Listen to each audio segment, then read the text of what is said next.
Attention spoiler, ne reste pas si tu n'es pas à jour dans les chapitres de ce manga. Pour les autres, bon visionnage.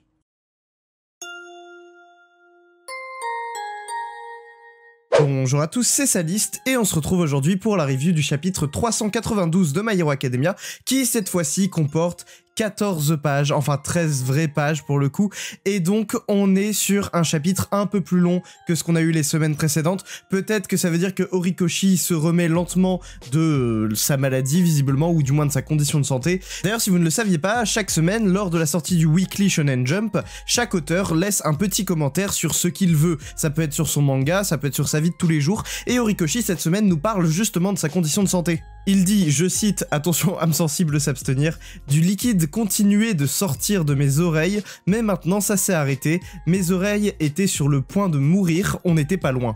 Bon alors du coup c'est dégueulasse, mais franchement ça veut aussi dire que Horikoshi était vraiment dans un état de santé assez déplorable. Apparemment ça va en s'améliorant puisqu'il a dit que ça s'était arrêté, mais il a aussi dit qu'il a failli finir sourd, donc bon, on n'est pas passé loin de la catastrophe d'un Horikoshi qui était complètement sourd.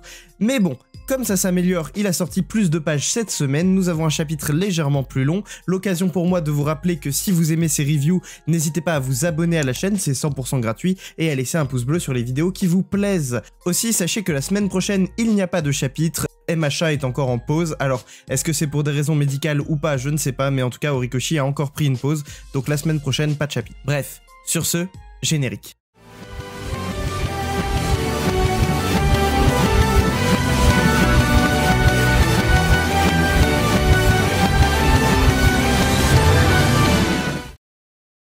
Le chapitre s'ouvre encore une fois sur ce champ de bataille avec Toga et Ochako, et je pense que pour les prochaines semaines, on va avoir droit à ce combat précisément comme Horikoshi le fait et l'a fait avec Dabi. Nous allons voir chaque champ de bataille les uns après les autres jusqu'à leur résolution. C'est-à-dire que là, ça s'est terminé sur le champ de bataille de Dabi, on ne reverra plus ce champ de bataille là. Maintenant, on va se focus sur celui de Toga, et quand ce sera terminé, on passera à un autre champ de bataille. Donc bon, on en revient et on voit que Tsuyu s'est fait capturer par tous les Twice, et on voit Toga transformé en Twice, donc Toga Twice, qui est juste derrière Tsuyu avec un couteau, prête à la poignarder. Ochako se dirige donc directement vers Tsuyu et on apprend que à cause des blessures que Tsuyu avait déjà reçues sur l'île précédemment à leur téléportation, souvenez-vous avant qu'il se jette dans le portail, eh bien ces blessures l'empêchent de se déplacer et de se défendre. Ça la rend complètement vulnérable et ça oblige Ochako à essayer de sauver Tsuyu tant qu'elle peut.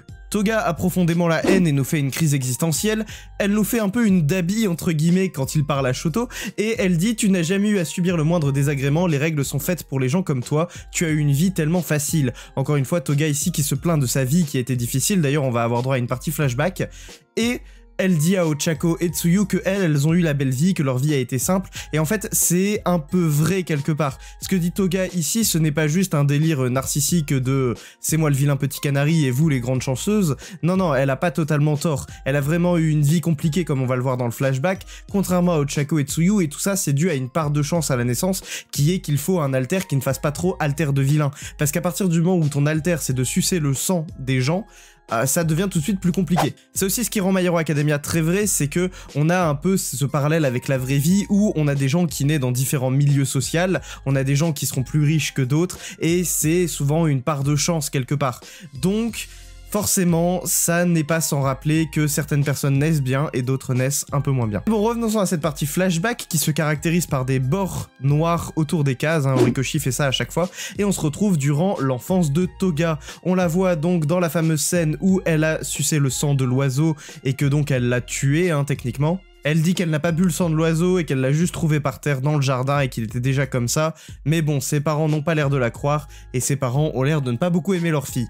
Ses parents l'envoient donc dans une espèce d'institut spécialisé dans les enfants qui ont des alters puissants, et qui apparemment créent des déviances chez eux. C'est ce que dit la dame qui explique donc le pitch aux parents de Toga pour les convaincre de laisser leur fille dans cet institut, et elle dit que la déviance est une chose fréquente chez les enfants possédant un alter puissant, et qu'ils allaient y remédier. S'ensuit une scène de la jeune jeune Toga qui a l'air d'être du coup une très jeune écolière, sûrement en maternelle ou en début de primaire, et elle traverse un parc dans lequel elle voit différentes représentations de l'amour. Elle voit un couple se tenir la main, elle voit un chien qui se jette vers son maître, enfin voilà, c'est vraiment différentes représentations de l'amour. On arrive même sur une case un peu plus grande où là pour le coup on a vraiment plein de représentations de l'amour différentes. On a de l'amour fraternel avec un frère, enfin deux frères qui jouent au football, on a une dame qui arrose ses plantes, donc c'est l'amour envers ses plantes, on a plein d'enfants qui se dirigent vers un héros, donc là c'est plus de l'admiration, et on voit même les panneaux en arrière-plan avec différentes représentations de couples ou d'amis qui ont l'air de s'aimer très fort de différentes manières. On voit d'ailleurs que Toga repense à des mots qui ont sûrement été dits par ses camarades de classe.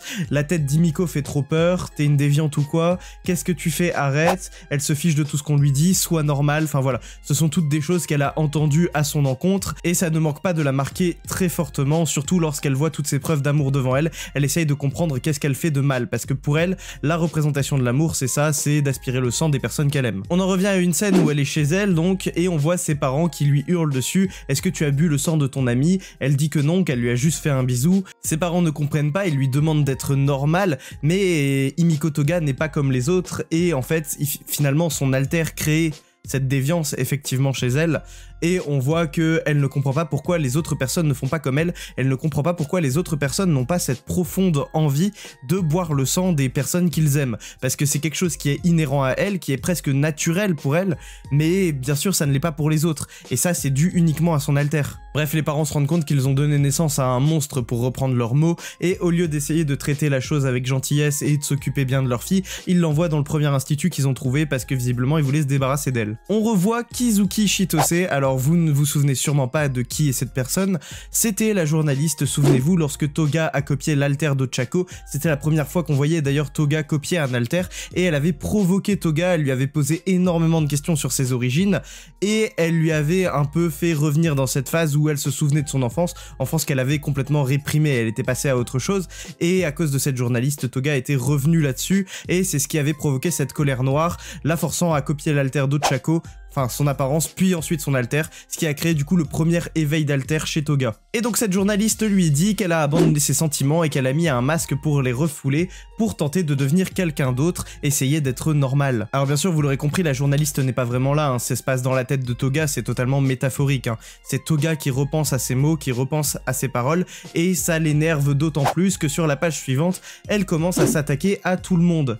Toga lâche donc Tsuyu et se jette sur Ochako pour se battre, puisqu'on le rappelle, dans la temporalité, là, Ochako vient juste de se lancer pour essayer de sauver Tsuyu, on en revient à la première page du chapitre, du coup. Donc en fait, en lâchant Tsuyu juste avant de la lâcher, elle lui assène quand même un coup sur le côté, donc Tsuyu a quand même pris un coup de couteau et il y a du sang qui coule, donc voilà, elle a vraiment été blessée, et ensuite elle se jette directement sur Ochako pour se battre. On voit d'ailleurs Kyoka qui arrive sur le champ de bataille et qui se jette pour essayer de rattraper Tsuyu. Problème, il ne s'agit pas de la vraie Tsuyu, c'est Dieu Sylvestre qui tient la vraie Tsuyu. Il s'agissait d'un clone de Toga qui a pris l'apparence de Tsuyu. Et il semble que Tsuyu n'a pas pris ce coup de couteau supplémentaire, cependant elle est quand même blessée de ses anciennes blessures et elle est toujours mal en point.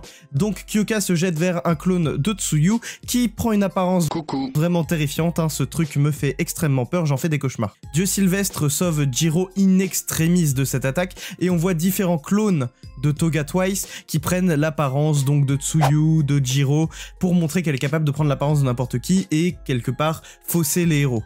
Et en fait, vous allez vous demander comment elle fait pour cloner n'importe qui, puisqu'elle a besoin de boire le sang des personnes qu'elle clone.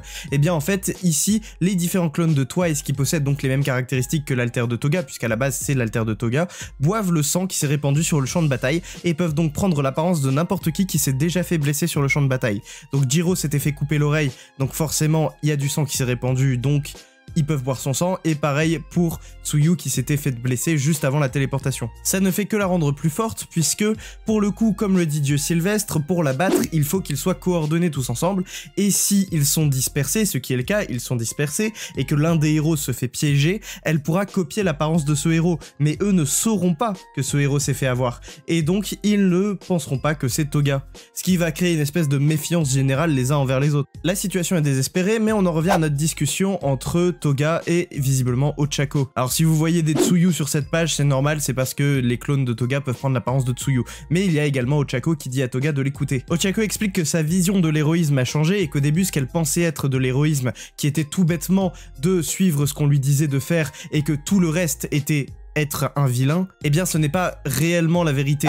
Être un vilain, ça ne veut pas dire ne pas suivre les règles. Et comme elle le dit ici, Ochako, elle n'est pas obligée de suivre elle-même les règles pour être une héroïne. On s'éloigne de cette définition très manichéenne. Alors manichéen, ça veut dire tout blanc ou tout noir, quoi, qui n'a aucune nuance. Donc on s'éloigne de cette définition sans aucune nuance de l'héroïsme ou de la vilainie, c'est-à-dire être un vilain. Être un vilain, c'est pas ne pas suivre les règles, et être un héros, c'est pas suivre absolument les règles. Il y a des nuances entre les deux. Par exemple, ici, si Ochako devait suivre les règles, elle serait obligée de tuer Toga, ou du moins de tout faire pour arrêter Toga, quitte à la tuer. Mais avant de tuer Toga, elle tente de faire ce que j'appelle une Izuku, c'est-à-dire discuter avec le vilain pour essayer de le comprendre. Comme le dit Tsuyu, la voie qu'a choisie Ochako est bien plus dure que de simplement arrêter le vilain ou de la tuer.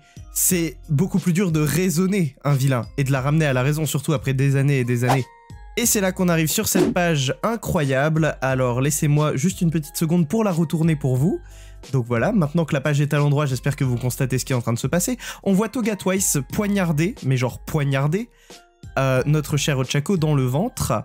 On voit d'ailleurs que Ochako crache du sang à cause de ce poignard qui s'est enfoncé dans son ventre. Donc voilà, Ochako vient de prendre un coup de couteau en plein milieu de l'estomac. Toga dit à Ochako que ça sert à rien d'essayer de la raisonner, elles sont trop différentes, elles n'ont pas connu les mêmes choses par le passé, et Toga apparemment n'a jamais connu le bonheur, et sans ce bonheur, de toute façon, c'est peine perdue. C'est aussi intéressant, elle dit ne m'applique pas tes critères pour décider si tu dois avoir pitié de moi. Sous-entendu, c'est Ochako de manière 100% arbitraire qui a décidé de ce qui était bon pour Toga, contrairement à elle-même. S'ensuit une espèce de flashback de Toga qui repense à Twice qui lui avait dit « J'y pense Toga, pourquoi ne pas choisir un nom de vilain ?» Et c'est vrai que Himiko Toga c'est son nom et son prénom, un peu comme Shoto c'est son nom et c'est son nom de héros, et un peu comme Bakugo avant qu'il se décide, il s'appelait tout simplement Bakugo. Et ici Toga n'a pas de nom de vilain, elle s'appelle simplement Toga. Et c'est là-dessus que le chapitre se termine. Pas de chapitre la semaine prochaine, abonnez-vous, laissez un pouce bleu, activez la cloche, n'hésitez pas à vous abonner et à me suivre sur mes différents réseaux, Twitter, Instagram, TikTok, tous les liens sont dans la description, c'était Saliste, et je vous dis à la prochaine pour une prochaine vidéo. Salut!